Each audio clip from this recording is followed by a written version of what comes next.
All I can do is sit and think about the way you used to love me, the way you used to hold me, and the way you used to touch me. And all I want is another moment. I'm waiting, and I'm ready. Touch me.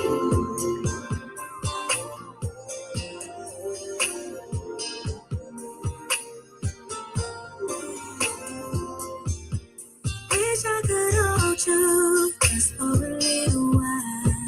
Let me die. Wish I could see you right now, but you're so far away. It's driving me crazy. I miss you, baby, and the way you touch me. It's like anything I've ever felt before. That's how I know I am yours. Now is the time to relax your mind. Going down right. I've waited for too long. Got waited to taste the night before. Loving you right. You know what I wanna do. I wanna give in to you.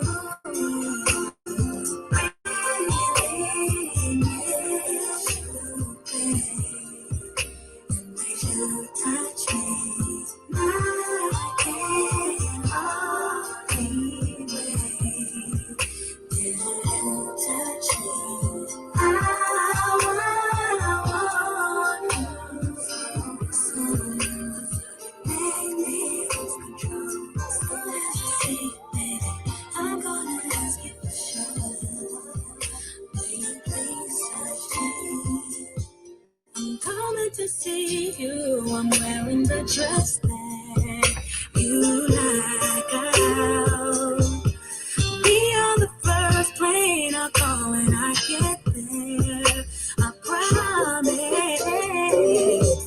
I haven't been sleeping. No, I've been thinking about the way you touch me. I'm losing all self-control. Feels like I'm letting go. And I'm loving every minute. Now is the time to relax your mind. Going unwind. I've waited for too long. I'm ready to rise the night. Loving you right away. Know what I wanna do. Wanna give it to you, baby. Really miss you, baby. And the way you touch me.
What's going on, Conscious Crew? That is one of my favorite records from the Pantherlet girl. The Pantherlet was really singing her little heart out on When You Touch Me, girl. Full Moon was definitely Chef's entire kiss. All right. I'm really disappointed in YouTube. I don't know what in the hell is going on with YouTube. YouTube has been messing with content creators' streams. They've been glitching the camera like they dizzy. I don't know whether YouTube is in a damn recession, whether they about to close shop, girl. But it's really annoying because, you know, content creators, we spend a lot of money on our equipment. We spend a lot of money on our microphones, on our cameras. And for the YouTube system not to be doing her part is crazy work. I know T.S. Maddie had to start her show over like 2-3 damn times because the camera wasn't cameraing, girl. And then my boy So Deb, he been experiencing a lot of glitching and freezing. I don't know what's up with YouTube, girl. It's just always something of another. Thank you so much, Keeney. I'm just sitting here in my rich guards, honey. I'm feeling real rich and plant-based tonight. So I found, hold on, we'll get into that. Before we get into the things, girl, y'all already know what we're here to get into. Please thumbs up the video. Thumb it up not only helps with YouTube's algorithm, but more importantly, it triggers up YouTube's notification system. So when you are thumbing up the video, you are literally knocking on the digital door of another Conscious crew member and telling them to get their black asses into the sanctuary. Okay, so whether you part of the replay gang, whether you're active with me in real time, or whether you are a bush baby, please swank a bang on that old nasty piece of like feature. If you enjoy everything the King does here, you can always donate to the platform at $Consciouztv on Cash App and or PayPal.me/ConsciouzTV. And that's Conscious with the Z on the end, spelled just how it is here on the channel. What's up? Make sure that you have your notification bell set to all. And last but not least, please share the stream out to wherever it is you have digital community, whether that be your YouTube community wall, your Snapchat, your MySpace, the dark side of Twitter, Tumblr, or your personal OF. I don't really give a damn where you, in fact, lay the link. Just let them whores know that we're loud, live, and in color. And with no further ado, let's go ahead and push on through. I know a place where you can recharge your soul. Baby, that's Consciouztv. And in the midst of brokenness, he gon' see your asshole. Baby, that's Consciouztv. You gon' heal, you gon' laugh and catch a little shade. Ooh, girl. Y'all know he be slaying, y'all better stop playing. Come hear what he's saying. Ladies and gentlemen.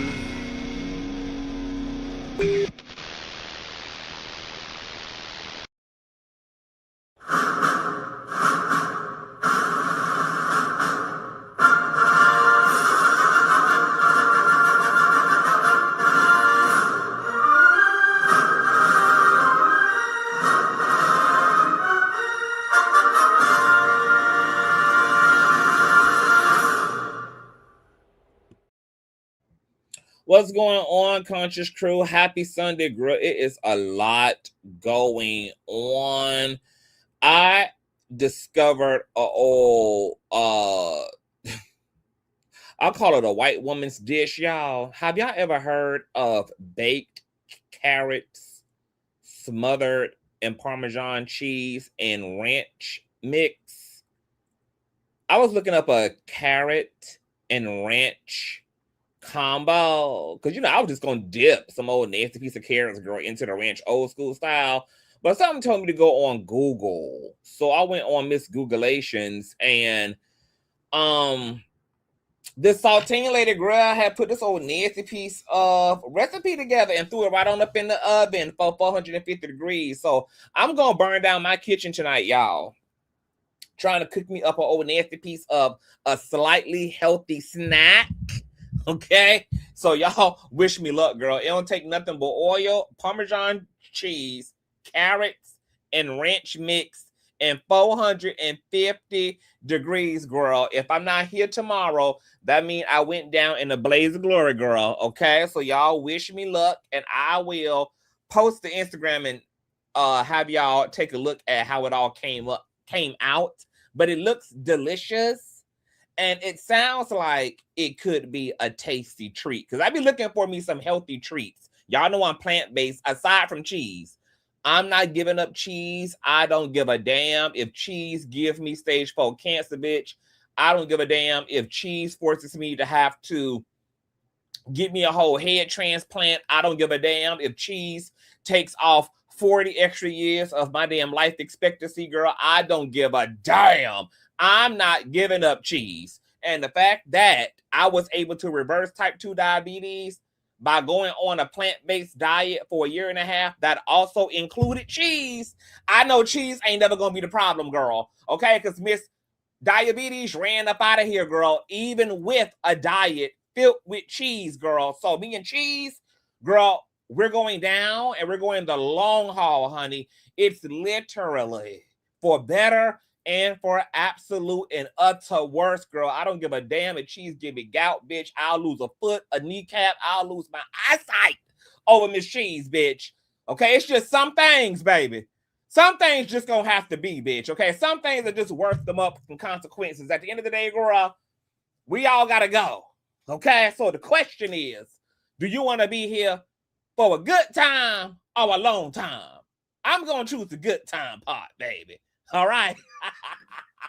I'm gonna choose, baby. Cheese is my poison. I don't want to hear nothing about it. I don't need no encouragement. Don't send me no emails. Don't send me no DMs. I don't want your prayers, baby. Let me go in peace with cheese. All right.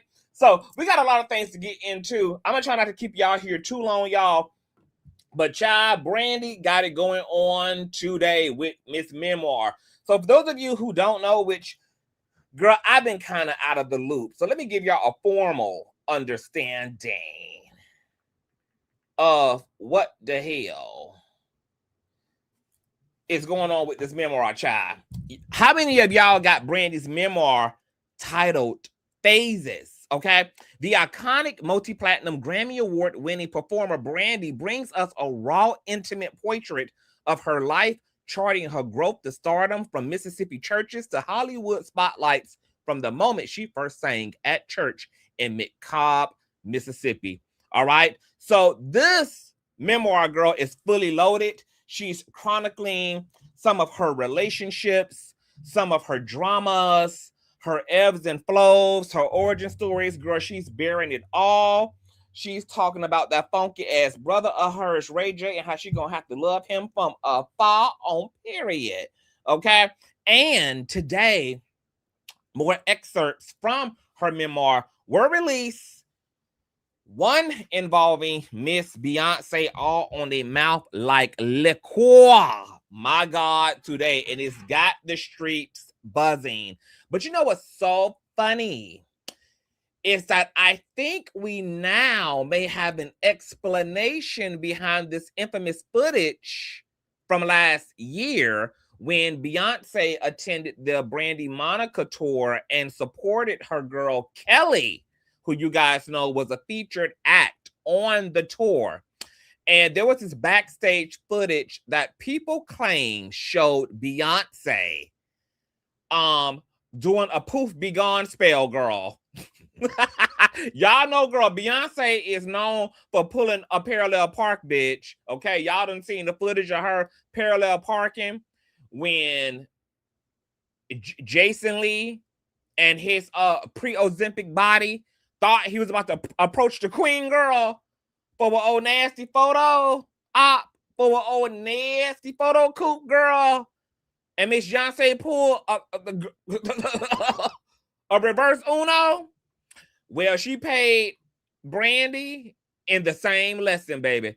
Do y'all remember this infamous footage here, girl? Backstage of the Brandy Monica concert, Beyonce ass allegedly sees Brandy and just disappears, girl, into thin, absolute, and utter air. Check this out.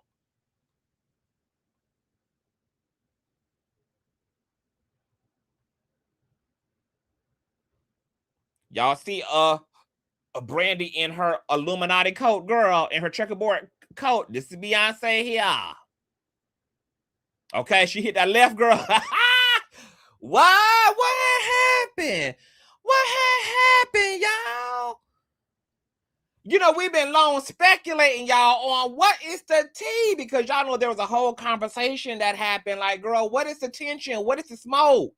What is going on? Well, I think we finally have all of the blues clues to come to a substantive hypothesis about why there's never really been a Beyonce and Brandy link up, despite the fact that Brandy and Kelly are close. Okay, that's what Brandy was wearing tonight, girl. Okay, the night of the night that Beyonce swerved on that heifer, girl.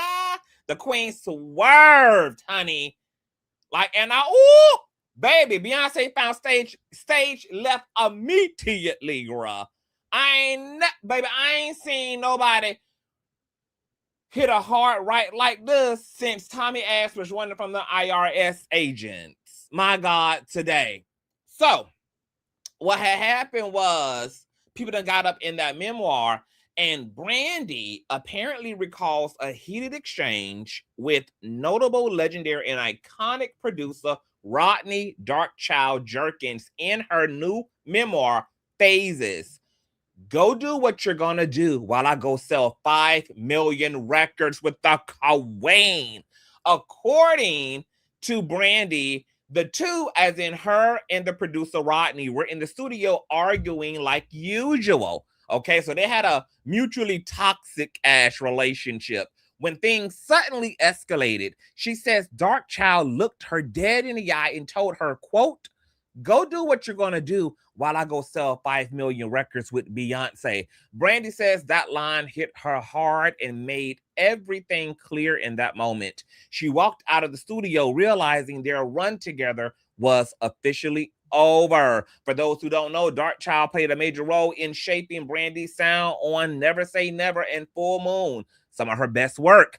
So this wasn't just any split. It was the end of an entire era. And I'm not gonna lie, girl, Brandy ain't been the same since, bitch. Brandy ain't been, girl, Brandy has not been able to get up off the ground, girl, since Miss Darkchild left her. Now, you guys know Darkchild, I mean, he's literally international, cross genres. He produced one of my favorite Britney Spears records, one of my favorite upbeat Britney Spears records, the Overprotected Remix, girl, which also was one of Britney Spears' best music videos, girl. Chef's Kiss, perfection. He also went on to produce Say My Name, Lose My Breath for Destiny's Child. He also produced Deja Vu, as well as Telephone for Beyonce. Telephone alone, featuring Lady Gaga, sold over 8 million records, okay? Say My Name sold over 100,000. Lose My Breath sold over 300,000. Not sure how well Deja Vu did, girl, but he made good on his word, baby. He estimated 5 million. He went and made almost 10 million with the Queen, child. Now, you guys may be asking, well, what in the hell led to the Muck argument? Well, T.S. Madison's very own mistress girl, Craig, actually gave a bit of some intel about the behind-the-scenes situation with Miss Brandy, because at one point in time, he had an alleged relationship, a social relationship with Miss Brandy. So, on tonight's Gag Talk, y'all know I don't use the F word, but on tonight's Gag Talk, the mistress spills some tea. I'm going to let you guys hear what he had to say about Brandy, because hearing this from her book also kind of filled in the gaps for him. Sort of like, you know what? Nope, don't be shady, CTV. Don't be shady to the mistress, girl. I'm trying to do better. Y'all. Girl, what I was about to say was about to be diabolical. Let me not throw no shade at the mistress, baby. But let me let y'all check out what the mistress had to say about Brandy and Beyonce. Hold on, y'all run the lights all the way up. All right, check this out. This is courtesy of Gag Talk. Shout out to Mother Maddie. And of course, this is covered by no other than Miss Fair Use. You guys run the likes up, share, all of that good stuff. Check this out, girl.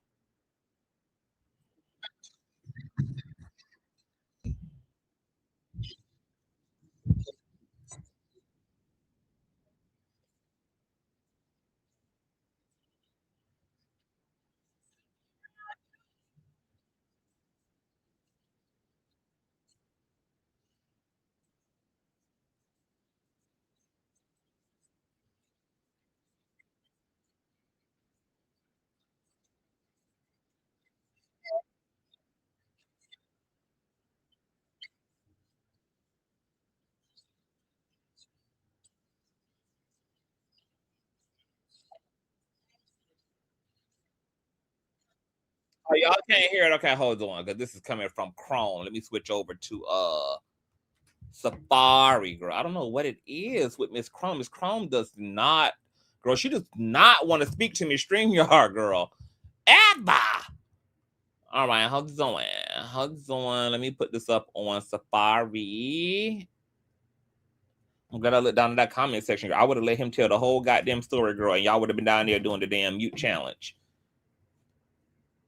All right, hold on. Hold on. I can hear it, but y'all can't hear it through Miss Chrome. All right, hold on. Time I would write personalized greeting cards. I've told this before. Let me say this. So back to the whole Brandy thing, it kind of, as I've been listening to this audiobook, it has really informed me on how our relationship played out. For those of you who don't know, I met her the first time I ever went to LA. She brought me to LA. Okay, can y'all hear it now? Give me a one in the chat if you guys can hear it. Okay, and y'all can hear it well. It sounds great. You guys are clear. The wax is out of your ear. The Dollar General earbuds are budding. Everything sounds wonderful. Okay, great, great. And She sent for you, Grant? yeah. So I was writing, well, you know how to say it in a card. And at the time, I would write personalized greeting cards. I've told this before.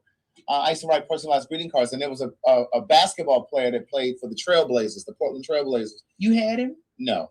He was getting married, and his wife contracted me to write personalized greeting cards to all of her bridesmaids. And Brandy Norwood was one of the bridesmaids. Long story short. Now, isn't that nice? That, well, first of all, I didn't know that you could have a career in writing personal hand notes for women who are getting married. I wonder if Craig was sleeping with this woman's husband too. She and I developed a rapport. This is when she was going through the breakup with the guy Q, who played for whatever team he was playing for, the basketball team. And to make a long story short, she and I became really, really close because she was going through this breakup, and we used to talk on the phone like every day. But she would call me. I wouldn't really call her. Brandy? Yeah. I didn't want her to think that I was starstruck. Yeah. So I never really called her. She would always call. I'd wake up, there'd be a text, or it would be a missed call. So I would call her back. But the first time I went to LA, she brought me to LA to work on her album, which became the Human album. And she wasn't going to be working with Rodney Jerkins anymore. We ended up working with these white guys out of Denmark. And for those of you who are Brandy fans, you all know that song Sweet Nothings and Honey and all. Those are the songs that we were recording at that time. And we were going to go to Jersey to work with Jerkins, Rodney Jerkins. But then what I... Oh, girl. Y'all hear how Craig saying the word we, girl? Baby, this lady let you write one postcard for her, and all of a sudden, girl, we in the studio, we writing records, girl, we writing songs, we on tour, girl. Y'all see how Craig this gonna snatch the lady whole legacy, girl, and just jump his ass in Brandy passenger seat?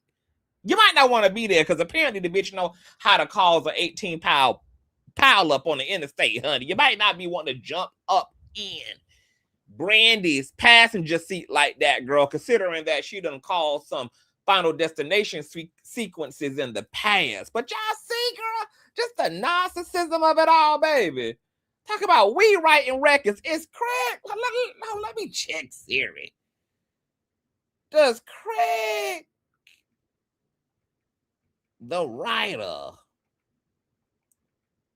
have any credits on Brandy's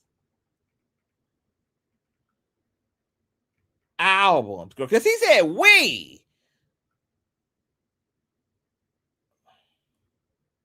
Okay, based on the provided search results, there is absolutely not a single goddamn mention, okay, songwriter or producer credit to anybody by the name of Craig. I mean, he said we, though. I wanted to make sure that I was able to, give him his proper due diligence and give him his roses, girl. If he had gave us some phenomenal Brandy music unbeknownst to little old me. All right. In this book, he had said something really nasty to her. About you? No. And I was always wondering why she was kind of torn with whether or not she wanted to work with him again, and why she ended up working with Timbaland. He told what Jerkins told Brandy was, well, that's okay, because I'm gonna go over here and work with Beyonce and sell 5 million albums. He told Brandy that. And my thing is, Brandy put him on the map. So even if you did feel away, like, how are you gonna do that and this girl put you on the map? That's one. Two, mean is shady. Right. And then as I'm listening to the book, of course, it starts in her childhood when she was bullied and all of this stuff by girls, boys in her neighborhood in Macomb, Mississippi. And even when she moved to LA, she was lanky, she was skinny, all those things. And they teased her, they bullied her, boys were fighting on her, girls were pushing on her and shit. So it really informed why I felt a disconnect in our friendship. I never really felt like we were friends. But she would call me all of the time and she would talk to me about her, like she was opening up to me about this breakup with this guy, Q. But I never really felt like she was my friend, right? I was a friend to her, but I never really felt like she was my friend. And so... Well, why would you feel that way, Craig? If she was opening up, plug it up. Well, because now what I'm saying is... What Craig was saying, Maddie, is that Brandy is narcissistic as hell and treated his ass like a subordinate. So she would tell him all of her business and use him for his emotional availability. And knowing that he wasn't no damn body, and who wouldn't pick up the phone for Brandy and let her whine and complain all motherfucking day to their ass. So she used his ass up, and during all of those conversations, girl, she never not once asked that man how he was doing, how his mama was doing the last time he checked his titties for cancer lumps, whether he was feeling okay, girl. Rather, he slept well. She just never showed no interest. She never reciprocated. She never asked him how long he thought his hairline was going to last. She just never made no investment in him. He was the only one laboring in the friendship, child. That's what he mean by he was her friend, but she wasn't his. Oh, how sad. And I always thought because she was a child star, she just didn't know how But Craig, she's a human. Correct. But when I was in LA working with her, when she wasn't in the studio with us, she was taking these socialization classes or courses so she could learn how to develop social skills to just deal with people on a regular basis. Because you got to remember, she was a star from the time she was 14. Yeah. And when you're famous like that, you don't really know who's really trying to be your friend or who's just trying to social climb, who's trying to be near you. So she was taking these courses, I guess, to try to, develop social skills. I can see your messages. That ain't nothing but. So Craig was saying that Brandon was kind of slow, girl, and she was a little bit developmentally delayed, and she had to take courses to help her to, to help her develop the means to navigate relationships and bond and, to undo her selfishness and her personality B type and everything, child. That's a mess. But, Brandy is a piece of work, child. Gunica had to smack the fuck out of her for a reason, girl. She couldn't read the room, okay? But, Brandy, a.k.a. Moesha, aka Broccoli, always gave me goofy. I know them type of personality types like Brandy, the kind of person who say slick ass shit behind your back. She smile real big in your face. She real microaggressive, real passive aggressive. You know, the shit that'll make you get knocked in your shit right before the 1998 BMA curtains opened up for you and Gunica to sing "The Boy Is Mine." Okay, that bitch was even in that song, gaslighting a hoe over a man. So, you know, Brandy always gave me that. So I ain't surprised to hear that she needed some help in her socialization skills. So it explained a lot. You know what I'm saying? And so even she and I bumped heads. Like when I went to LA, we bumped heads. I talk about this in my first book. It's called Words Never Spoken. It's available on Amazon as well as all of the Audible books. Hey, we might as well do it because it's going down anyway. But she and I bumped heads. Get it on Amazon. And like we got into this knockdown, drag out bitch, and I was out there in LA on her dime. They paid for the hotel and everything, and we got into it. And she canceled your room? No. Oh, I would have. No. She said, well, just let me know when you go back to Atlanta. I said, you get my ticket for tomorrow, bitch. Also, you did this to her what you do to me. You know what I was trying to do that particular day was, because I was like, oh no, I want my ticket tomorrow. I knew it was I knew it was going to be expensive. Said, put me on a plane tomorrow. But the thing is, it really... Craig, before you finish your story, I want you to finish your story, but Now she was carrying Craig around, being her living diary and being her emotional dumpster. I mean, talk about a gag hag. I want to let y'all know. Oh, she do well with social cues. I think Miss Brandy just I think Broccoli just had a very high and mighty attitude, like one of them young people who, you know, because she was successful at a very early age, girl, kind of walked around with her privilege on her shoulder, acted very a toot girl, very snooty, very uppity, because she know how to read them cue cards on the set of Moesha. She knew how to read the cue, baby, on the set of on the Black Cinderella. She knew how to develop them cue cards when she lied to y'all asses about being married, just because she ain't want to be seen as an out of wedlock whore. She know how to read the room real quick, baby. Brandy selectively reads the room when she wants to, baby. It was not the same. Oh, so this what you do? That was not. So you did to her. That was what not the same, Keisha. Me. That was not the same, Keisha. Oh, okay. Go ahead and finish your story. I don't feel singled out now, but go ahead. This is pattern behavior. No, it's not. Oh, okay. No, it's not. So as I'm listening to this book, it really does explain. She had like trust issues, and even in friendship. You know how like when we think about trust issues, we think about in terms of a relationship. But she had trust issues at least that's what I'm gathering. You know, she had trust issues in terms of friendships because she was treated so poorly as a child in her friendships, in the high schools that she went to, and all those things. And so it's just like, oh wow, now it makes sense. A lot of that stuff makes sense. But what that was different from what happened with me and you. Girl! Oh! That was different. So this is what you do. That was different. Okay, girl. That was different. This is what you do.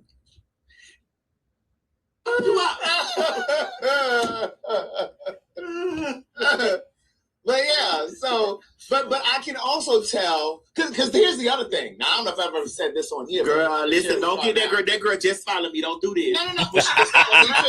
But no, this is what I was gonna say. My God. Because one of the things, like I said, she said about Rodney Jerkins said to her, that's okay, because I'm about to go over here and sell 5 million with Beyonce.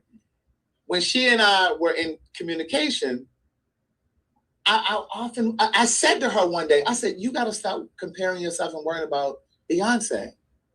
I sensed that. She never said it to me. Brandy never said this to me, but I sensed it. And she kind of like, I could tell that her antennas went up. I said, Brandy, before we knew Beyonce, we knew you. I said, you had dolls. Oh, somebody just posted it.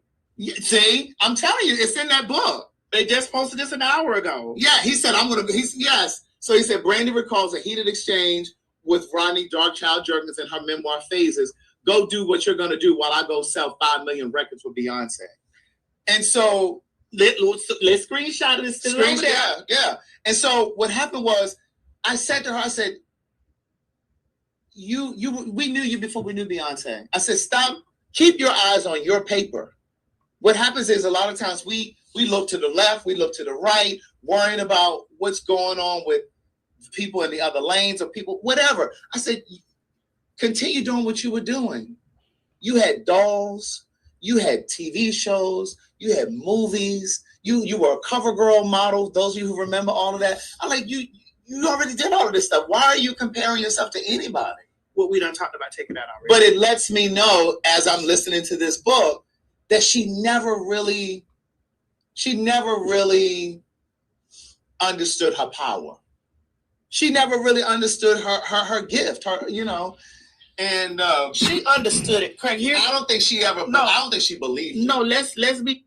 Okay, so that was very interesting. So Craig had a short-lived run with Brandy as her emotional dumpster child, and he had to give her all these pep talks about how she is equal to Beyonce, and that bitch ain't no threat to her, and she better stump the yard with that hoe and understand her own Shekinah glory, and how narcissistic Brandy is, because he was her friend, but she wasn't his friend, because she ain't never called to check up on him or never attended any of his doctor's appointments, alongside him, child. So I thought this little piece of intel was interesting in my attempt to make sense of the distance between Beyonce and Brandy, because he never said that Brandy corrected him. He never said that she was like, oh, no, it's cool. So she received everything, apparently, that he was saying to her, trying to give her that self-esteem pep talk. Which means that on some level, Brandy ass was feeling threatened. And we know that a lot of the girls were. We're going to get to Miss Keri Hilson, girl, and her decade-old bucket of tears, girl, because she is still dealing with the residual of coming for the queen as a result of not knowing who the fuck she is, baby, and staying up out of the queen's way. So, we know a lot of the girls were feeling away, child, because Beyonce was coming in Tina Turnering the stage. So then we fast forward to Brandy and Rodney getting into it, right? We get into Beyonce showing up to support Kelly at the Monica Brandy tour last year and swerving her ass backstage. And I'm like, you know what more than likely happened? Because I think Craig gets into some more talking points about something. So Rodney and Brandy get into it because she contemplating wanting to work with other people, possibly. Rodney's having an ego death. He's like, what? You ain't gonna be confused about working with me, the baddest, the greatest. If you think, them kind of people who be like, girl, let me help you make that choice for you. You ain't gonna play with you ain't gonna play on my head top like that. If you want her, go be with her. Okay, so Rodney Jerkins was on his if you want her, go be with her type madness. But I bet you as well, if Craig was allowed to give Brandy that pep talk about Beyonce, more than likely, as close as Brandy and Rodney were, as much as they worked together, I'm sure she had those intimate conversations with Rodney about Beyonce. If Craig could pick it up out of Brandy that she had some tension and she had some insecurity around Beyonce debuting and being, front and center, I'm sure that this was really a whole thing, maybe even more than what Craig realizes. So once Rodney got in his fifis with his fragile ass ego and felt the way because Brandy was contemplating working with some other people and giving them a shot, he ran off and did exactly what he said he was going to do. And Rodney and both Brandy are exactly who the hell they say they are. So he made good on his curse, girl, that I'm going to go over here and make millions of records with this lady, and damn near made 10 million of them. Okay. But in doing so, Rodney more than likely also was being a messy motherfucker, was being messy as hell, and sat in them studio sessions with Beyonce and emoted to Beyonce and told him, yeah, I was supposed to be working with Brandy, but Brandy is tripping. She ain't loyal. She insecure as hell too. She got major smoke with you. Being on the scene, and probably made it sound worse than maybe what it really was. But nonetheless, Rodney Jerkins seems to be the common denominator, and more than likely, girl, he took that smoke. Took all them intimate talks with Brandy about Beyonce directly to Beyonce's door, girl. And so Beyonce been on Swerve 2.0 ever since. Yes, Rodney being in his fifis, Brandy being in her fifis, girl. Both of their ass was weak in that sense, girl. Both of their ass fragile as fuck, okay? He insecure as hell, she insecure as hell, and then you got one insecure motherfucker jumping out of the friendship group, jumping into another relationship, and being messy and doing the most to perform for the queen, to secure that bag, to secure them contracts, to secure those relationships, and done fucked around and sacrificed Brandy, okay? But, girl, that's a mess. That's a mess. But here's the gag about it, too. Because we got to pull on what's remaining of Beyonce's lace front as well. Because as pro-woman, pro-black girl, pro-chocolate girl, pro-brown skin girl, as Beyonce markets herself to be,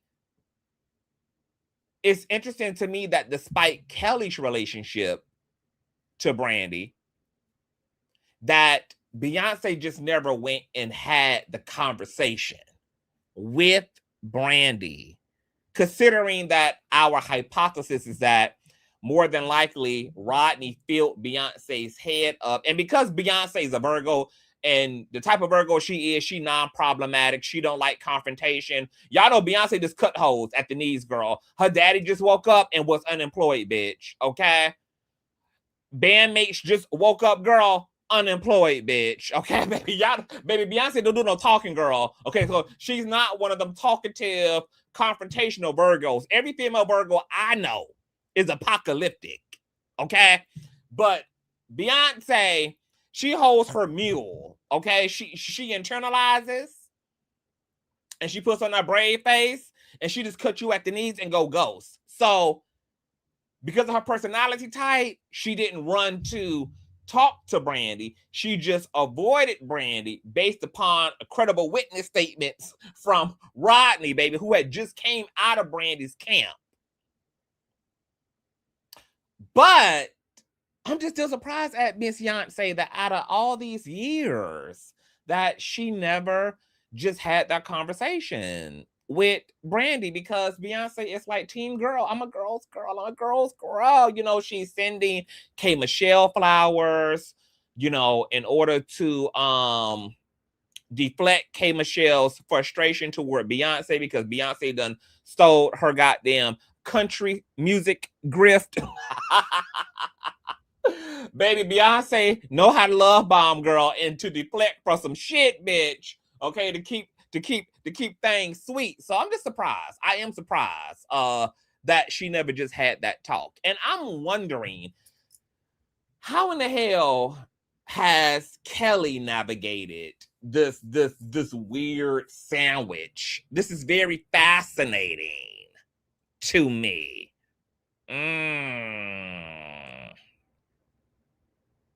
Well, we know that Kelly and Brandy were as close as of last year. I mean, they were literally, I mean, she was on the ladies' tour, for God's sake, touring.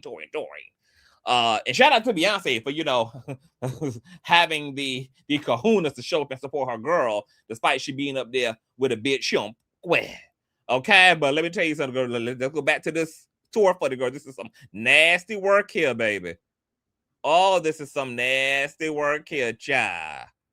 See, this was it right here. This was a perfect scenario for Beyonce and Brandy to have a head-on collision about that Rodney Jerkins storyline arc in their situation. Beyonce said, hell no to the no.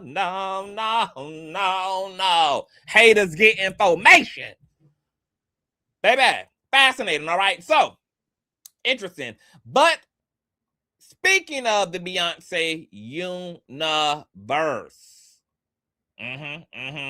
Miss Keri Hilson, girl, Miss Turning Them On, who done been turned off by the culture, is still out here crying and whining 3 years later about a second-ranked diss track that never even went triple plastic, yet alone triple gold, triple platinum.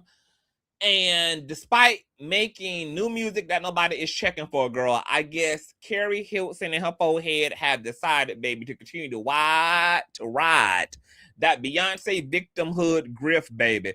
So you guys know she showed up on the scene in the middle of last year, okay?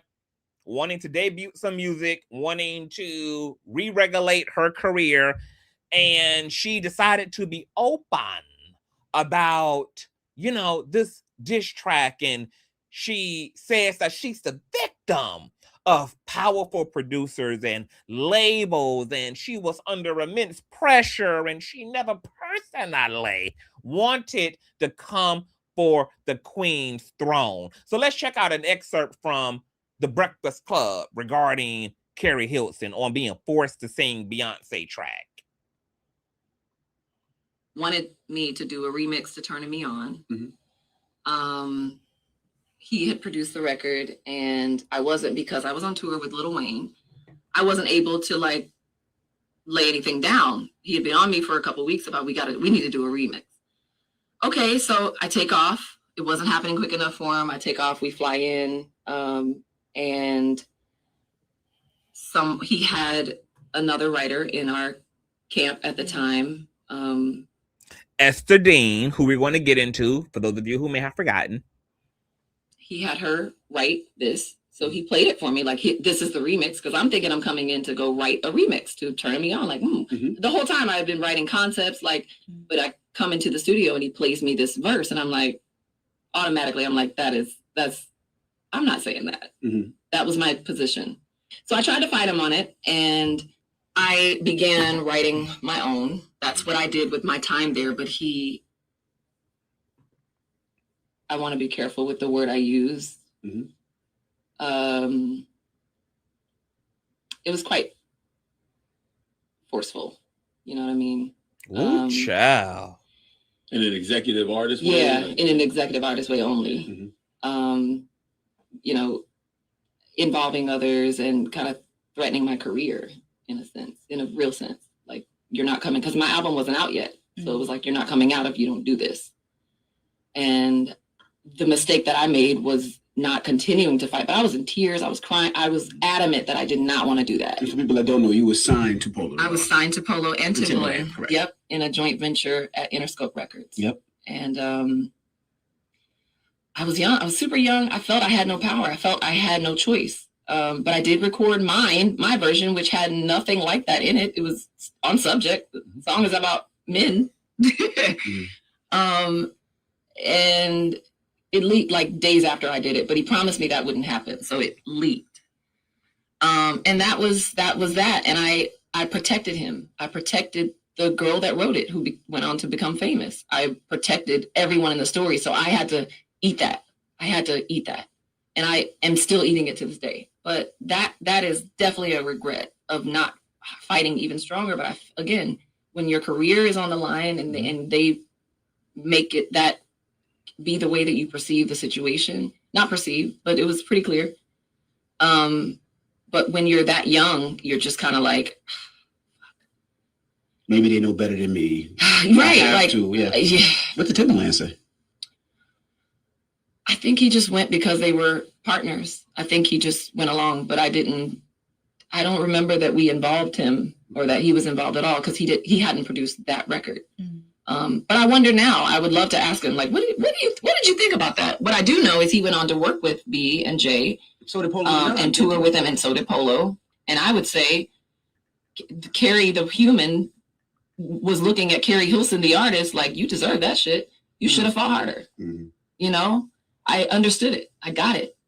Give yourself grace, though. Absolutely. Well, it's tough to do because I that's something that I held on to. Not again. Girl, every time we together. Yeah, Okay, I got you, sis. But Lauren, her wig smells like onions. First of all, thank you for making whatever that. makes you laugh. Thank Yes, you. go ahead. Thank you. Mhm. That was I Can't felt say it that. wasn't true though, but Y'all are crazy.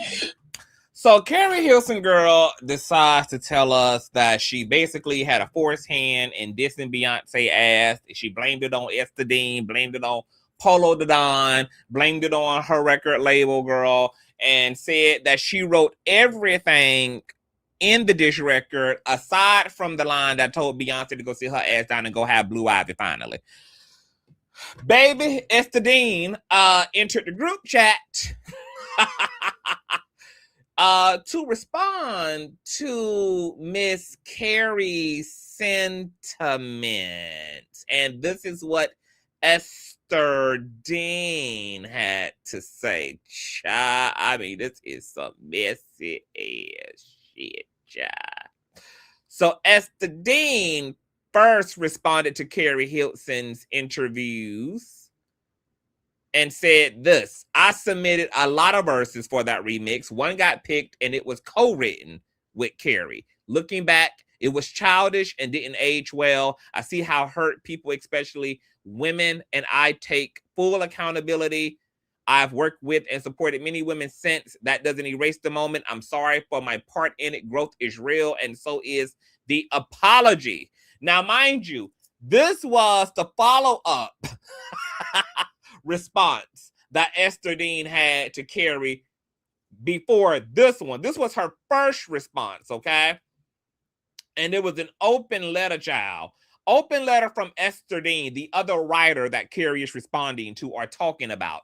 I've stayed quiet for a long time, but I believe in telling the truth, especially when the internet starts telling its own version of the story. Back in July 2008, I started working with Polo the Don in Atlanta. Later, I moved to Los Angeles to write for Polo's artists over at Interscope. I wasn't famous. I wasn't chasing clout. I was in the studio day and night, writing 3 to 4 songs a day. No friends, no family, just work. Whenever the studio was open, I wrote. When Polo called, I showed up. That's who I was. Turning me on remix. One night, Polo asked me to write a remix verse for Keri Hilson. Something street, something for the culture. He left the room and I sat there trying different ideas until I landed on these lines. Quote, I shot the sheriff, but wait, I'll shoot these just down, shoot these just down.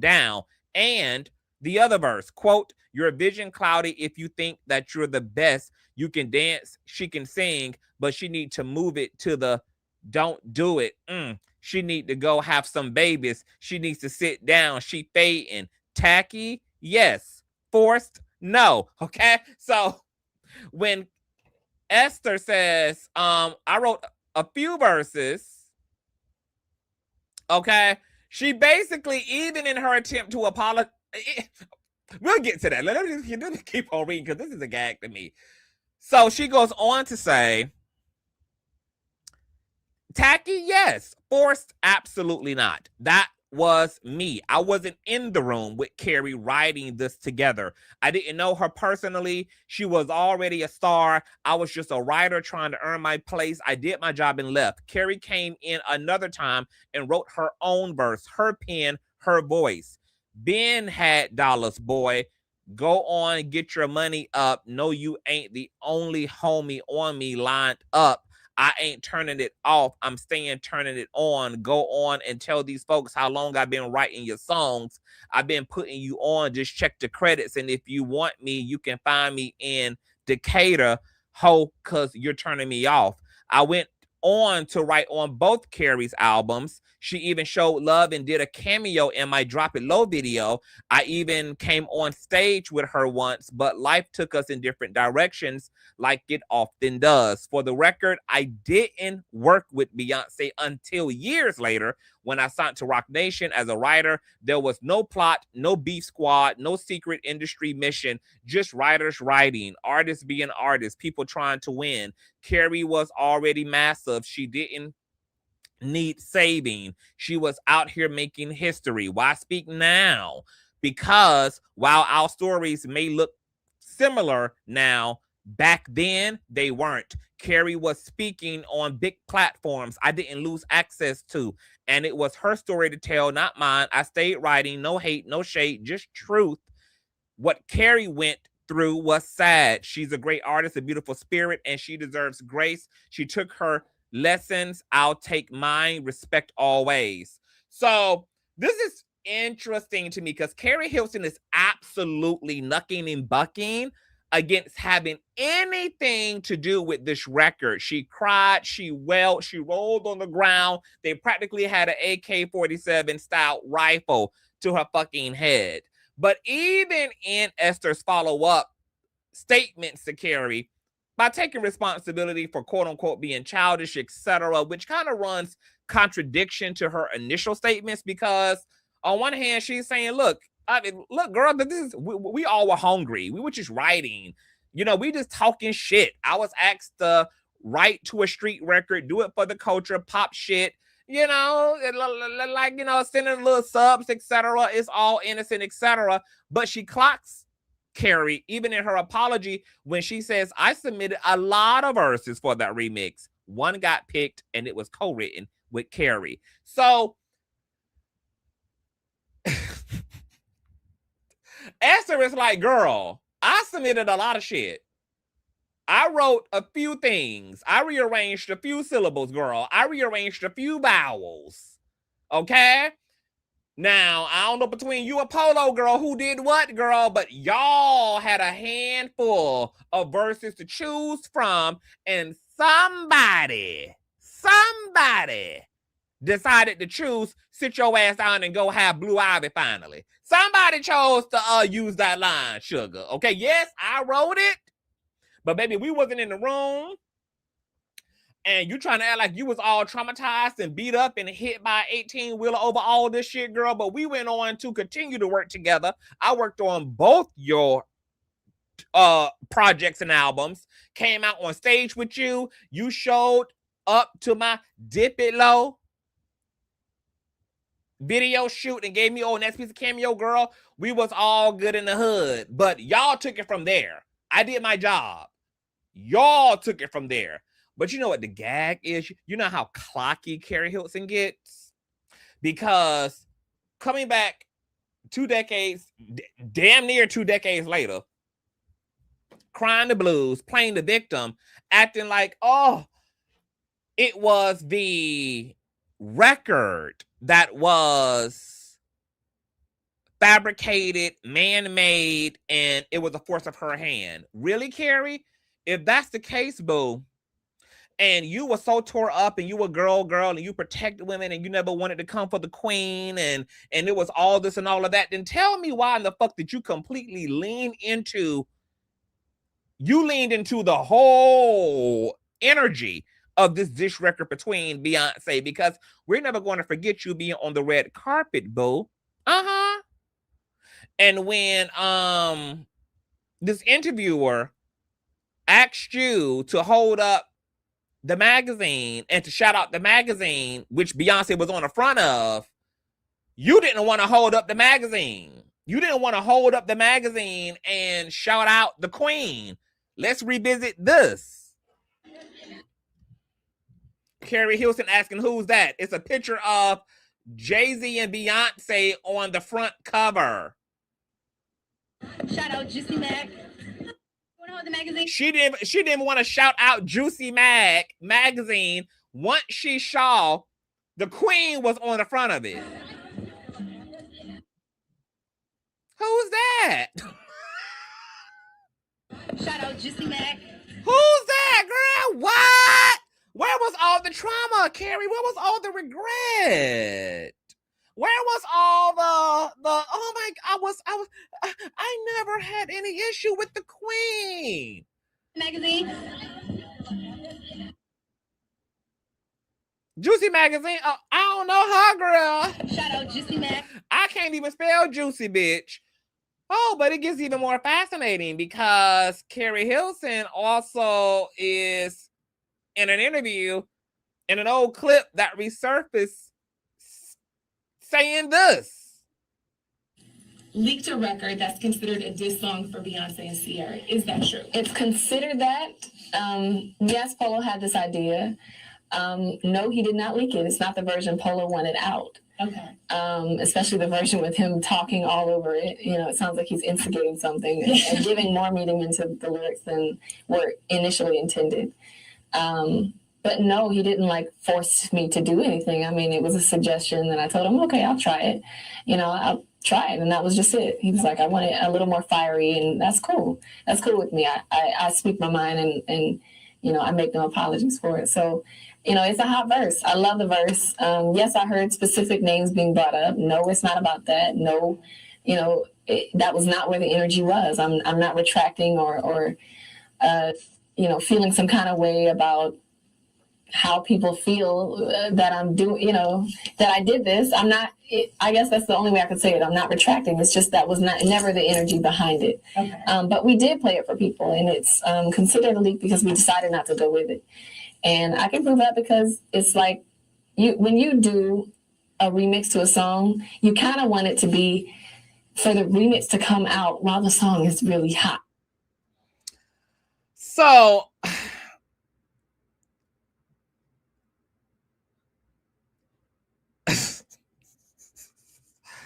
let's just go into the next slide and then we'll circle back to Keri, because Keri is still crying, baby, as of this year.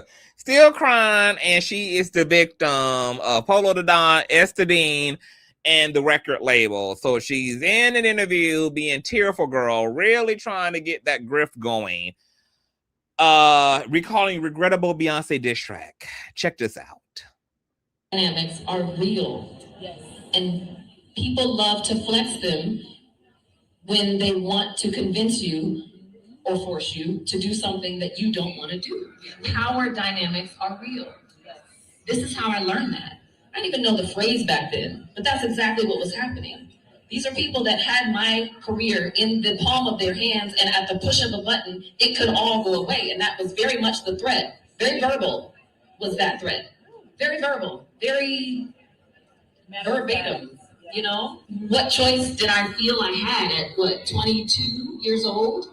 With grown men, millionaires, people who are literally at, you know, but still, I didn't believe what they believed. I didn't see the world the way they saw the world. To this day, I just wish I lost my deal. That was the threat for me. I wish I just gave up. Like, all right, well, if that's what you guys are trying to make me, I wish. The world saw it the way they saw it, and they felt the way they felt about someone deserving of that. And at the time, like, who is Keri Hilson?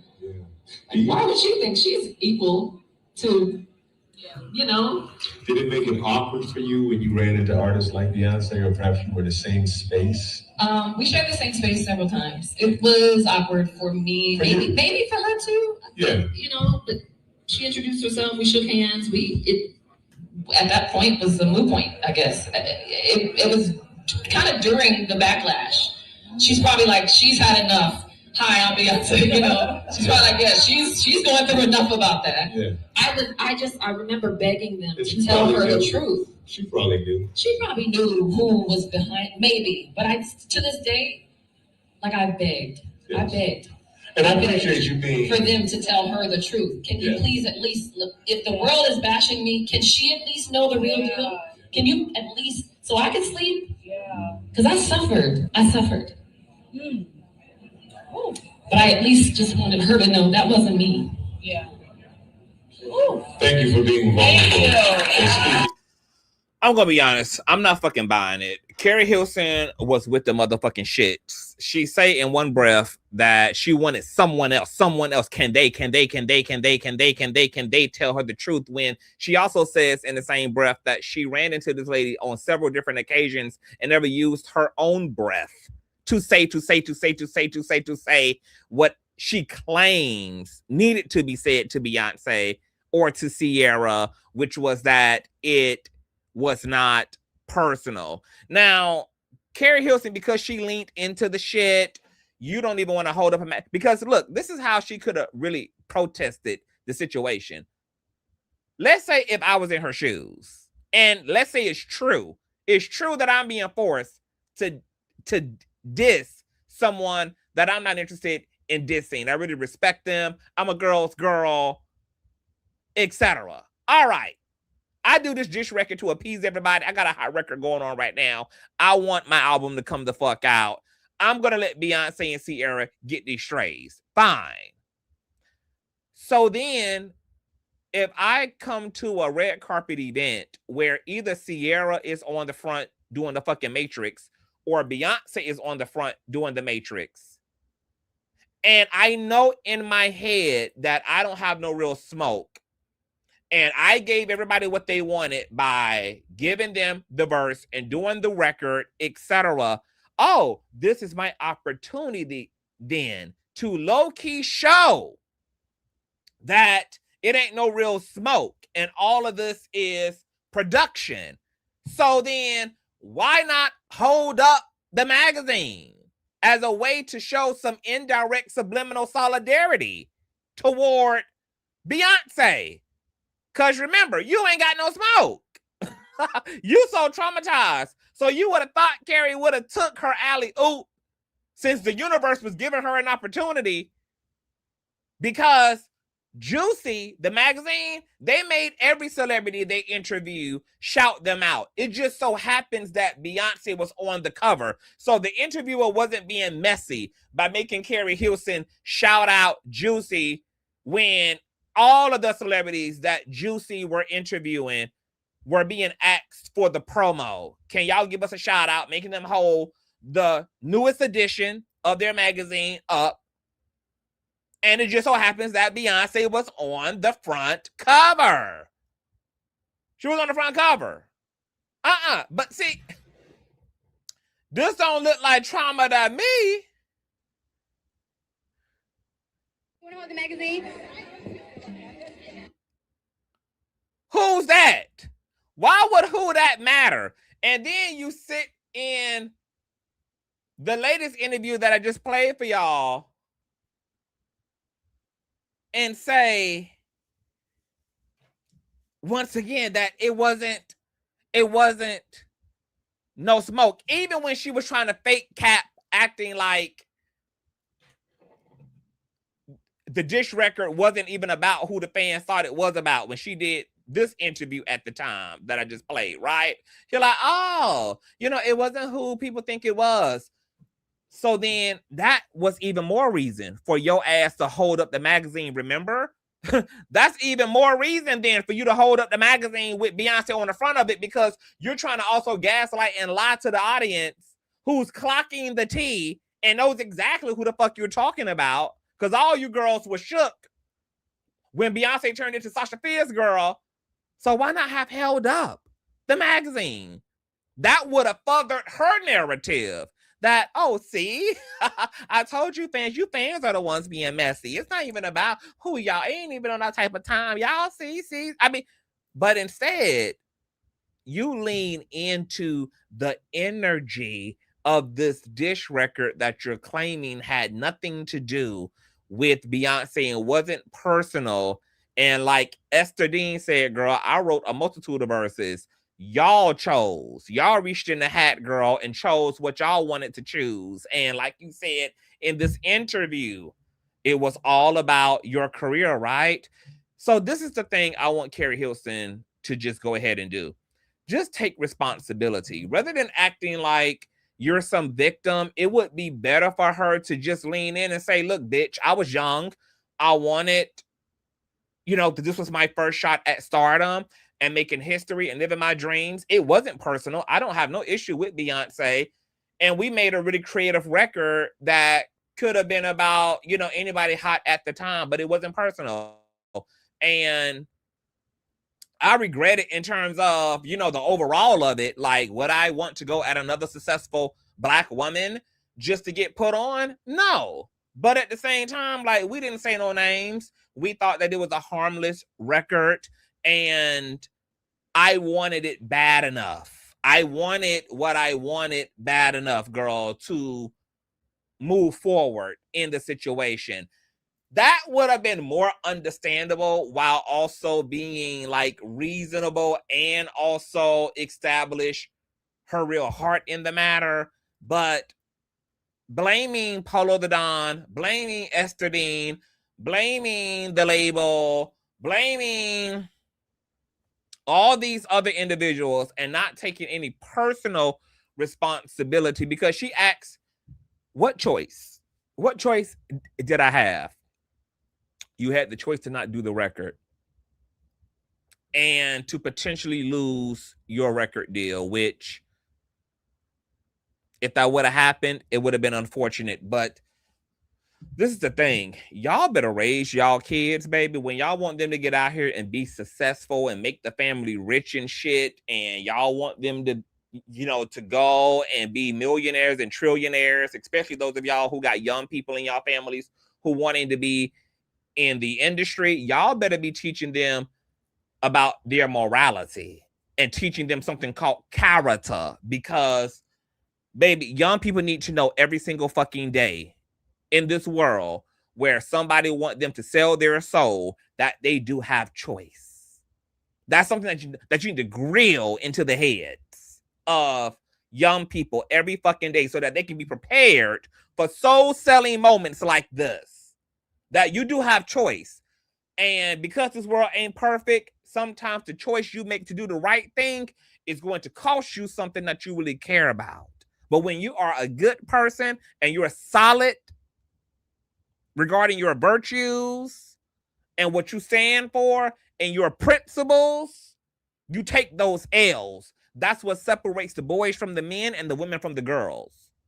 So Keri Hilson is a cautionary tale of somebody who sadly did not understand that she had choice. And I'm not even sure if I'm convinced that she even was a victim, because I really think that Keri Hilson played the motherfucking game and it just didn't end up well for her. Do I think that Keri Hilson would be sitting here 2 decades later crying aloud about a diss record she regret had her career went on to soar? Had she been a multi-platinum selling, Grammy award winning artist to this day? Hell no.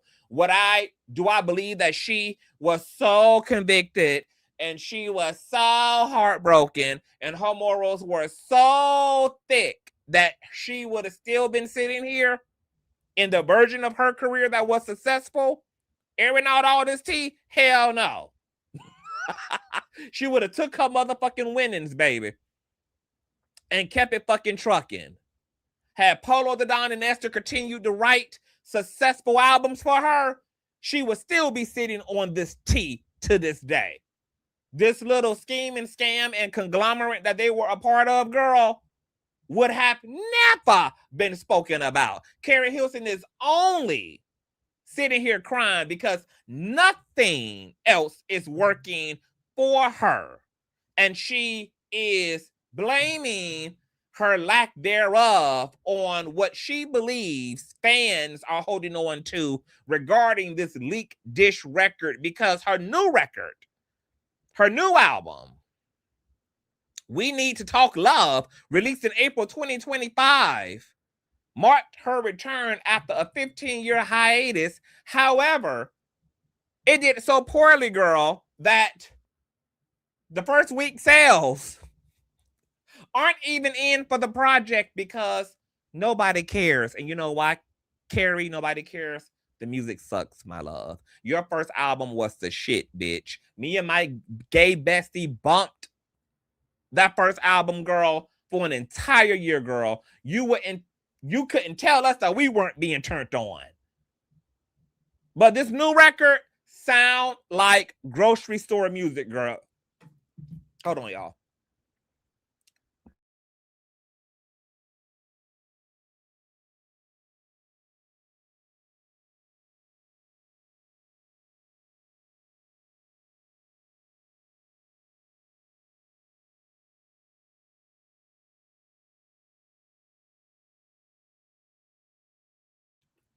That new record, grocery store music, girl. It's lullaby music. Keri Hilson, because girl, I wanted to love it. Keri Hilson has had a great career as a writer. She's kind of like the female version of Neo when it comes to songwriting for the industry. And her first album, her first project, girl, was amazing. So I had very high expectations for a woman who was blaming Beyonce making her bow the fuck down after coming for her throne, girl, as the reason why she ain't been around the last 15 years. So I just knew this project was going to be everything. Girl, that album ain't shit. I feel like Keri Hilson brought to us stepmother music, girl. It was given very much so blended family music. It was given very much so 40 and single with 2 adult children that I just put through college music, girl. I was not here for that shit in a post-apocalyptic version of America, girl. It was given a version of America that is no more, my love. I felt completely gaslit, girl, by how soft and sensual and tight that damn album was, baby. Where in the fuck was the crunk ass, pussy popping ass, you better go have Blue Ivy bitch ass Keri Hilson, girl, okay, without the Beyonce part. But everything else, Keri Hilson could have kept, girl. She could have brought back to the table that edgy Keri Hilson.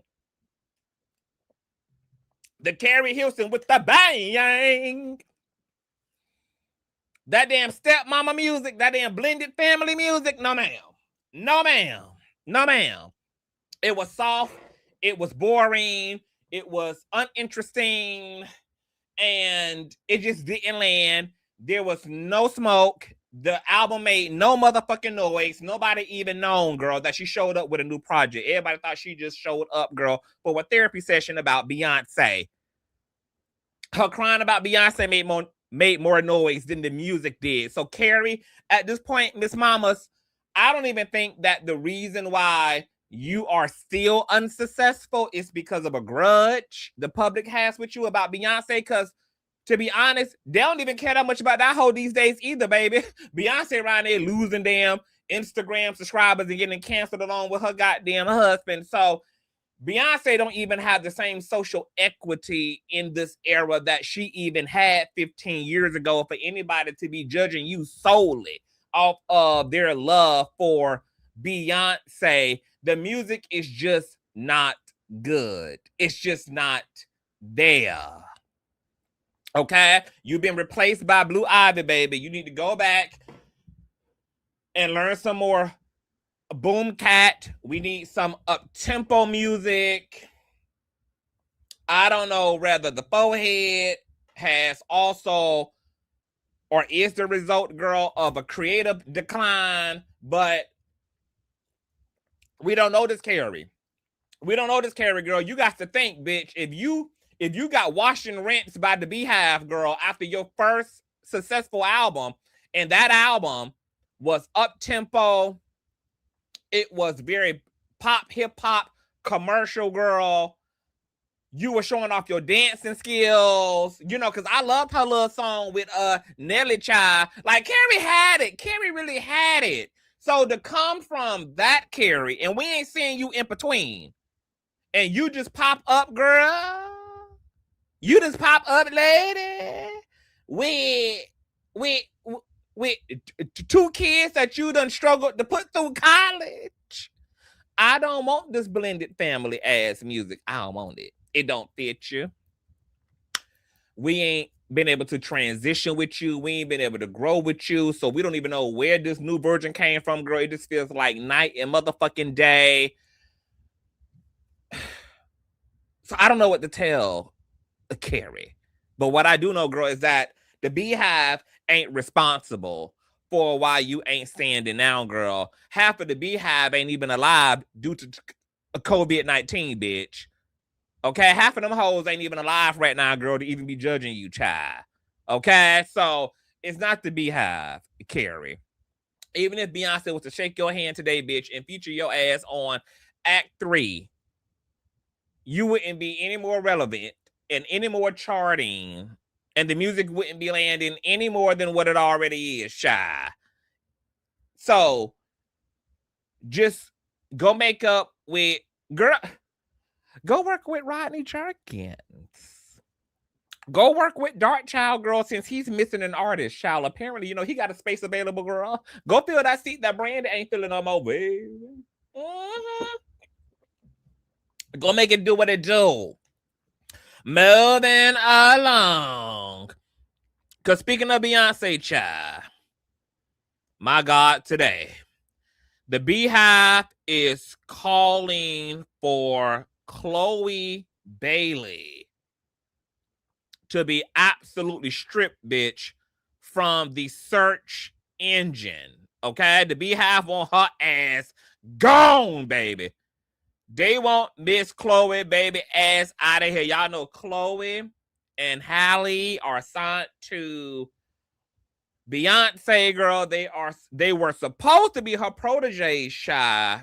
But once again, she too being replaced by Blue Ivy, girl. Blue Ivy is laying these bitches down, baby. And all she know how to do right now is do choreography, girl. And yet, she got the girls with a tombstone on top of their choreograph.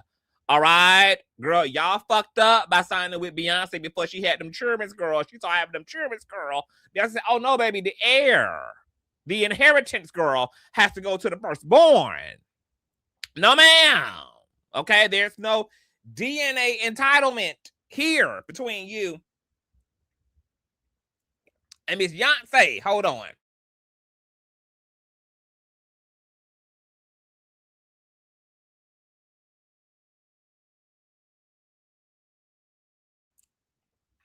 Now, they're calling for the cancellation of Chloe because, do I have it here? Let me see something. Hold on.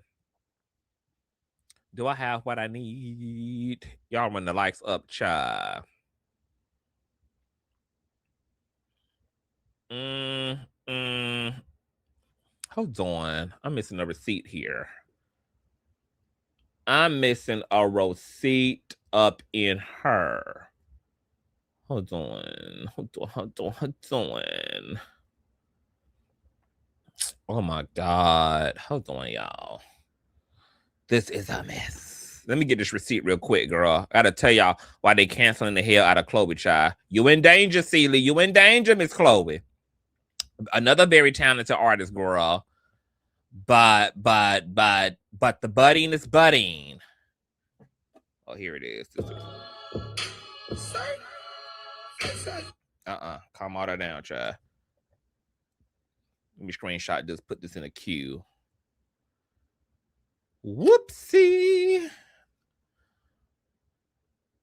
Let me put this in the Caillou. Let me get rid of Craig ass. I don't need him up here no more.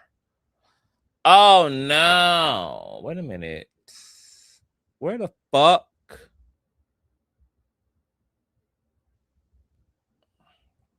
Hold on, y'all. I done messed up my damn thing. Hold on.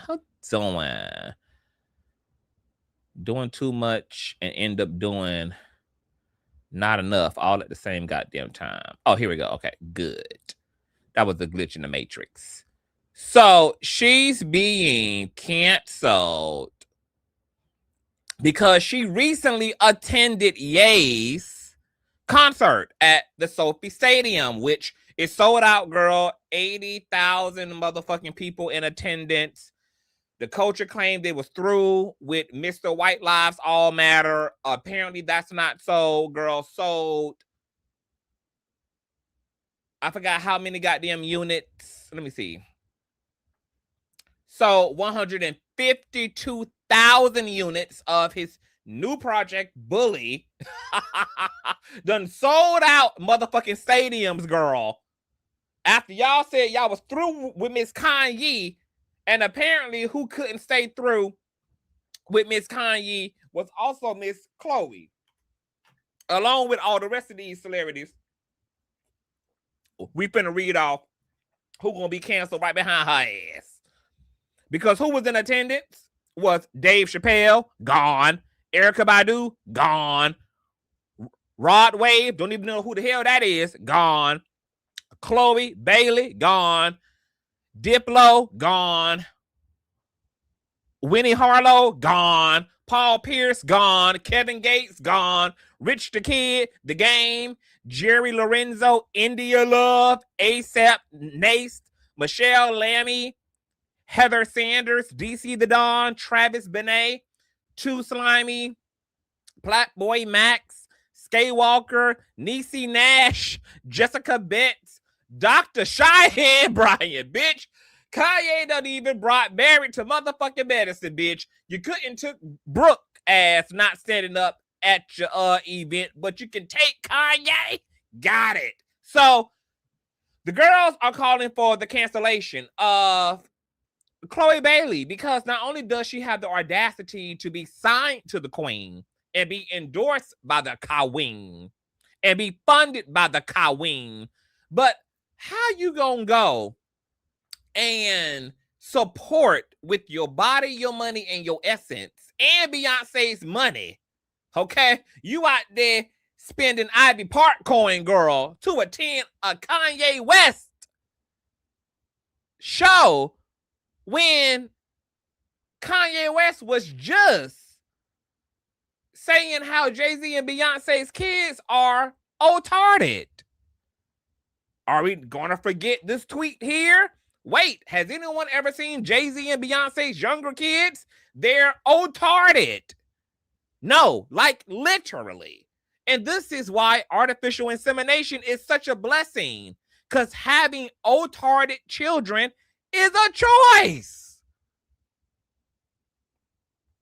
Wasn't Kanye throwing Beyonce and Jay-Z under the bus saying that this is why he ain't got custody of his damn children and all of this? The nigga out here, MAGA, Trump supporter, all lives matter, white lives matter. There couldn't be more reasons, girl, to watch Kanye West from the comfort of your home on YouTube. There is not nobody ass who need Kanye West so bad that you got to go purchase yay tickets with Ivy Park coin. And this man done said your little sister and little brother is retarded. Not to mention that none of y'all celebrities can stand on business, but corporations are at least trying to, girl, because Pepsi damn sure done severed the umbilical cord with Kanye West. Even though UK's Wireless Festival booked him, girl, he gonna have to be booked in the UK, girl, because these American companies, girl, are trying to stand on business as Pepsi officially withdraws sponsorship, ending decade-long partnership. Are we also going to forget Kanye West saying that slaves had a choice and saying that he loves Trump? Check this out, courtesy of TMZ. Week with the Great America, Make America Great Again hat. What are you trying to do with the message you're sending? Well, it was really just my subconscious. It was a feeling I had, you know, like people were taught how to think, we're taught how to feel. We don't know how to think for ourselves. We don't know how to feel for ourselves. People say feel free, but they don't really want us to feel free. And I felt a freedom in, first of all, just doing something that everybody tells you not to do. I just love Trump. That's my boy. Like, you know, it's like so many rappers. You'll look at a video of Snoop Dogg. I love Trump. So Kanye West need to be given the same smoke that Chili recently received, that Chrisette Michele received. He needs the same smoke that Nelly, Snoop, Tristan Thompson, Amber Rose, Nick Cannon, Onika Mirage, Petty the Third, Orenthal, Rufus Jr. needs. Loving Trump, but then he get in the office and now they don't love him. Like, Trump is one of rap's favorite people, right? But we talk about this, that before he was elected president, people in hip hop, it was an in thing to put Donald Trump in your rhyme somewhere. And by the way, I am in hip hop, but I'm not just in hip hop. I'm a black person in the black community, but I'm not just that. I feel like one thing is people try to minimize me to artists, hip hop, black community. Yeah, I'm always gonna represent that, but I also represent the world. When you hear about slavery for 400 years, no, you don't, bitch. And the world would never tell your black bald head ass that they represent you, bitch. You live in a cage called racism, girl. And this is the issue with coons, baby. They get one swift of master's pass by air, and all of a sudden, bitch, they want a room in the big house. All of a sudden, baby, they forget who the hell they is. Ain't Kanye West was the one who told us that it don't matter that if you are a nigga who can afford a Benz in this system, that you still ain't nothing but a nigga in a Benz. Wasn't he the one who always reminded us, girl, that when they get on, they gonna leave your ass for the saltine system, for the saltine woman? Now, all of a sudden, girl, he represents the world. And, you know, that's only a delusion in his motherfucking head. slavery for 400 years. For 400 years, that sounds like a choice. Wow. Like, you represent that, but I also represent the world. When you hear about slavery for 400 years, that sounds like a choice. For 400 years, that sounds like a choice. That sounds like a choice. That sounds like a choice. That sounds like a choice. Your ancestors are being criticized by a man who went and got lipo and a BBL because he didn't want his Getty pictures to come out raggedy. Is telling y'all that your ancestors need to be judged because they didn't make a choice to not be enslaved. Like, you was there for 400. The man who married Kim Kardashian is judging our ancestors. The man who married colorist, racist, delusional ass mulatto Amber Rose is judging our ancestors. And here Chloe Baily goes pooching on down to the Ye Show, Dave Chappelle, Coi Leray, Winnie Harlow, Kevin Gates, Rich the Kid, The Game, India Love, all these black ass people, Niecy Nash, Dr. Cheyenne Bryant, the audacity. The audacity. No, baby. Y'all made a choice to go see Kanye. Our forefathers and ancestors, girl, were forced into chattel slavery that they had no reference for because they thought they were going off to be indentured servants and not to be a part of one of the world's most brutal human trafficking events in history. They had no idea, girl, that their culture was going to be stripped from them, their language was going to be stripped from them, their religion, their spirituality was going to be stripped from them, their children, their wives, their husbands were going to be stripped from them, their sanity was going to be stripped from them. They had no idea they was going to be subjected to butt breaking and raping and forced impregnation,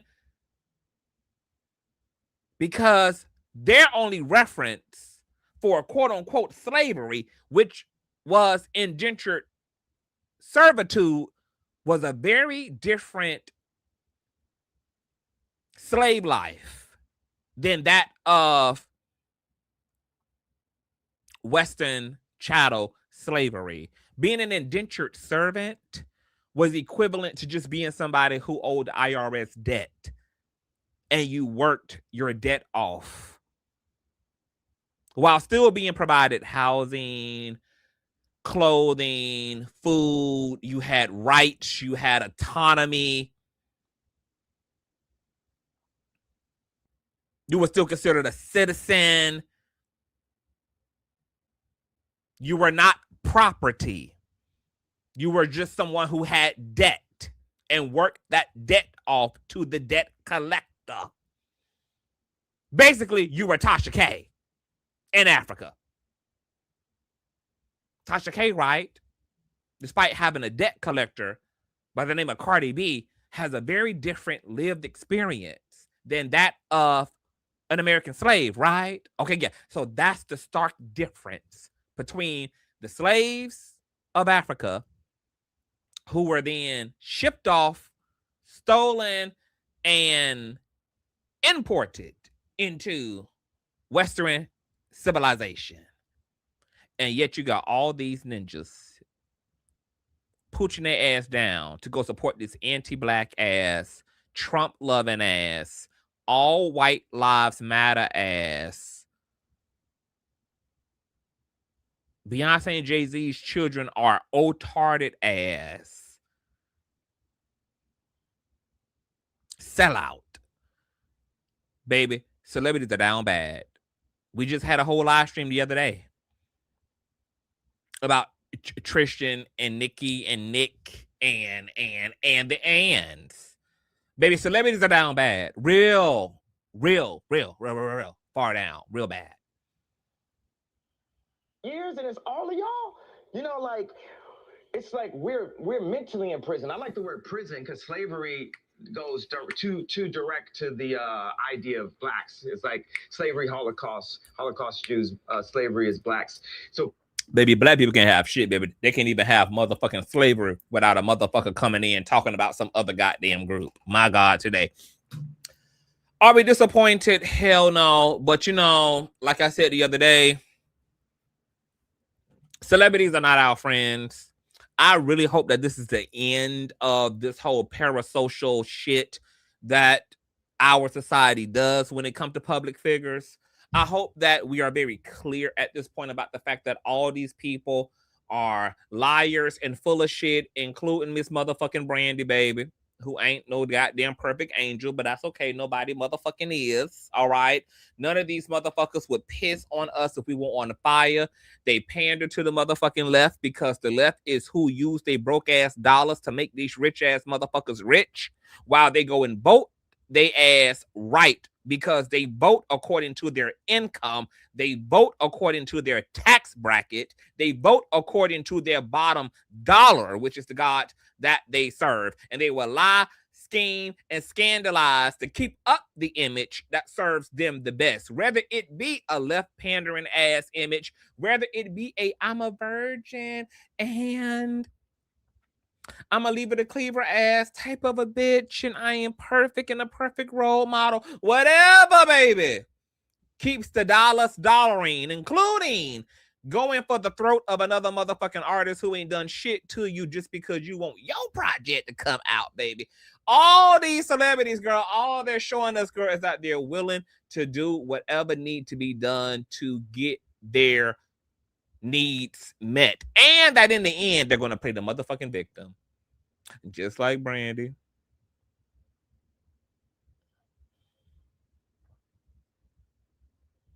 Just like Keri. Just like Nikki. Be prepared for Nikki's bucket of tears. That bitch gonna come with a sob story too, girl, when she's done with the grift. When she's done with the grift, girl, she's already gearing up, girl, for her bucket of tears. Just like Kanye West.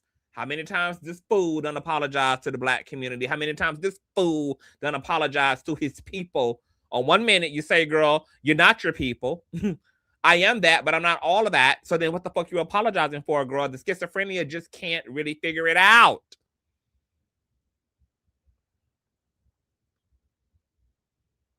celebrities are out of their fucking minds. They're out of their minds. They're out of their fucking minds. They're out of it. They're out of it. They're out of it. I don't understand why a woman at all would even be supporting Kanye West, considering that the man is literally swamped in lawsuits for SAing. He's been sued by a whole conglomerate of Ye employees and interns for sexual harassment, for workplace abuse and hostility. Baby, they've called Kanye West the new and next fucking Diddy. And there's a lot of evidence on the record coming directly out of Kanye's mouth that legitimizes a lot of the allegations against his motherfucking ass. Didn't he also show up to Diddy's trial to support Diddy while Diddy was on the sand fighting for his fucking life with RICO acts? This a lot of the same motherfucking allegations against Miss Kanye West. So why the fuck would a black woman be down there? Why would a woman person be down there? Why would any nigga who claimed to stand and love his fucking community be down there for Kanye motherfucking West, a whole industry red-nosed fucking clown? Like, these celebrities have lost it, girl. Like, let me tell you something, baby. I would never see celebrities the same again. I'm not sure how I saw them before, but I do know how I see them now. It's in an entirely different light. An entirely different light. I don't know how I saw them before. But girl, however I see them now, there's definitely been a shift. These people are actors. They don't have no business to stand on. These people have accumulated things that the rest of the population is not. And that makes them incapable of standing on any real principle. They're all capitalists. They're all industry and money hungry. And they don't care if they're selling out women. They don't care if they're selling out the black community. They don't care if they're selling out poor people. And none of these people would even be without the help of poor people. Poor people made rich people rich. It's really disappointing considering that all of these entertainers have a career because of poor ass people, vulnerable ass people, disenfranchised ass people.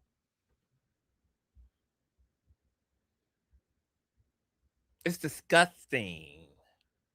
Disgusting. You want to listen to his music, bitch, you can hear his album for free on YouTube. You want to see what the concert giving, girl? You can see that from YouTube. Why would you go support a fucking lunatic and a sellout and an alleged rapist? Kanye West is a whole fucking fool. And the fact that he prophesied this, he said, girl, I can cut a fool and act a fool because I know you motherfucking niggas ain't going nowhere. And look at us, girl, selling out the Stofy Stadium. 80,000 motherfucking people. 152,000 units in the first week sales of his Bully project. I can harm women. The culture. The country. Let it all hang out. Run through the mental asylum, butt ass motherfucking naked, off my motherfucking meds, and you motherfucking dummies are still going to fund and power the motherfucking movement. My God, today. I mean, can you even blame celebrities, girl, for playing these type of gaslighting performative fucking games with the culture? when ultimately we're going to be there anyway. They already have the ending of the beginning and the beginning of the end motherfucking figured out, girl. This is raw work. And more than it's an indictment to Chloe, or more than it's an indictment to Kanye West, it's really an indictment unto the culture. The culture is a motherfucking fool. So now we know people don't mean what the fuck they say they mean. All this hooting and hollering, girl, motherfuckers don't stand on business. All the selective outrage is just that, girl. Selective motherfucking outrage. Nobody's really mad about any motherfucking thing. The culture is just as much of a sellout as the goddamn celebrities are. And then we wonder why everybody is sitting around complaining about watching a administration take the country to hell and asking, what are we going to do about it? Who going to do something? Who are we going to do about it? We ain't a do something about it ass kind of people. And that's exactly why Trump was able to happen and why he's able to do exactly what the fuck he's doing and why he about to take us somewhere we don't want to motherfucking go over the next 3 years. The same behavior that allows a Kanye West to be successful, a P. Diddy to be successful, etc. It's the same motherfucking energy that allows a Trump to be successful. We don't mean nothing. Our tears are fake. Our outrage is fake. We don't stand on shit even though we got 10 fucking toes. I'm disgusted. I ain't even disgusted with these. I'm disgusted with the people. Baby, society has gone to hell, girl. Reprobates. We're cooked. We're cooked. We're cooked. We're cooked. We're cooked. We're cooked. So I hope y'all got your seatbelts on, baby. You better buckle up, buttercup, baby, because it's all downhill from here, girl. So you might as well just get ready, baby. Ain't no motherfucking praying. Ain't no motherfucking hoping. Girl, this is the end. Girl, the life taking extinct level asteroid, girl, is fast approaching the planet, baby.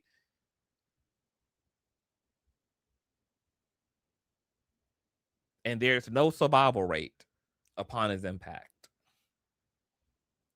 So now you just figure out how to live your end, because baby, this is the end, baby. We're not going up. We're not winning this war.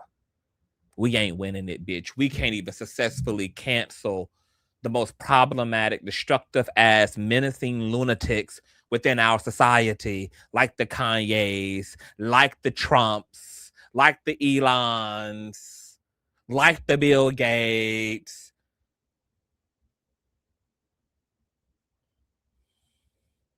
Girl, we can barely cancel Netflix yet alone.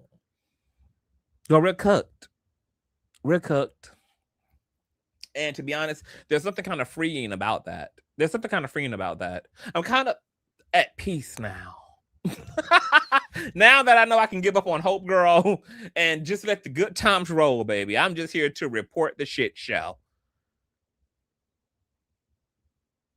I ain't got no clue for you. I ain't got no direction for you. I ain't got no actions for you, baby. I'm just here with my popcorn, watching all hell break loose. Because this here is all hell breaking loose. Don't nobody want to stand on shit. Nobody. Women don't care about supporting a misogynist. Black people don't care about supporting a raccoon.